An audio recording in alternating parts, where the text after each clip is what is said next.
O que é hipersensibilidade e hipossensibilidade no autismo? Oi, eu sou a Bela, sou autista nível 1 de suporte e vou te explicar isso agora. Não é difícil você perceber um indivíduo autista um pouco perturbado numa situação onde tem muitos estímulos, justamente por causa da forma que ele recebe esses estímulos. Isso é uma coisa muito comum no autismo, que é mais associado ao transtorno do processamento sensorial, ou seja, não está diretamente associada ao autismo, apesar da grande maioria dos indivíduos autistas terem o transtorno do processamento sensorial, que é justamente o que dá origem às hipersensibilidades e hipossensibilidades. O transtorno do processamento sensorial se baseia praticamente numa forma diferente de interpretar os estímulos que você recebe, ou seja, a hipersensibilidade se trata da presença de um estímulo invisível.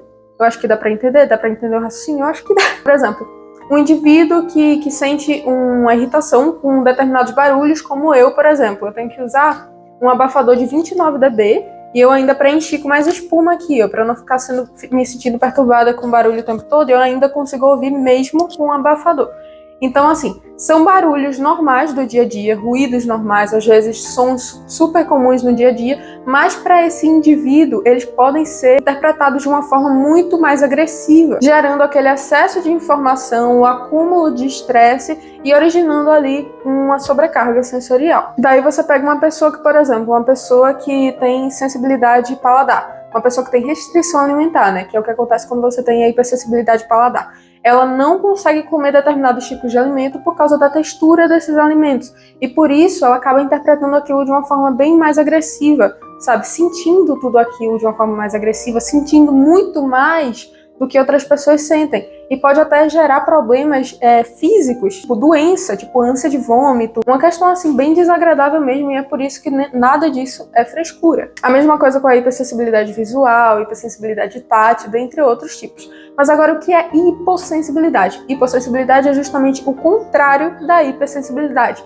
Enquanto uns sentem tudo, os outros não sentem nada. Mas pode haver de ter um indivíduo ali com autismo que tenha tanto quadros de hipersensibilidade quanto quadros de hipossensibilidade. Então vamos falar aqui o que é a hipossensibilidade.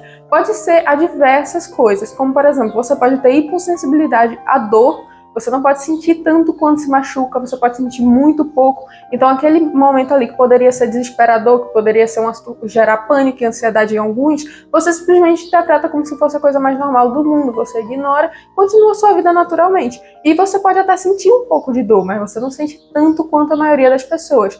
Outro quadro também de hipossensibilidade. Não identificar, por exemplo, quando está com fome, quando precisa ir ao banheiro, não identificar necessidades pessoais. Aí você pergunta, como assim o indivíduo pode não identificar a necessidade de ir ao banheiro ou a necessidade de fome? Porque é uma coisa extremamente natural, uma coisa animal, né, fisiológica. Isso interfere de fato, sim. Isso interfere de fato. A pessoa pode não conseguir identificar quando ela precisa comer, quando ela precisa ir ao banheiro, ela não consegue identificar. Assim como ela também pode ter hipossensibilidade a, por exemplo, temperatura. Ela pode não sentir que está muito calor, pode não sentir que está muito frio, dentre outras coisas também. Então, assim, são coisas completamente divergentes um do outro, mas muito curiosas. Inclusive, é impressionante pensar que o indivíduo pode ter tanto a hipersensibilidade quanto a hipossensibilidade, né?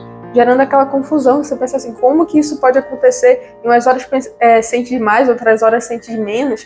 Pois é, galera, isso acontece e é a coisa mais comum do mundo no autismo, é muito comum.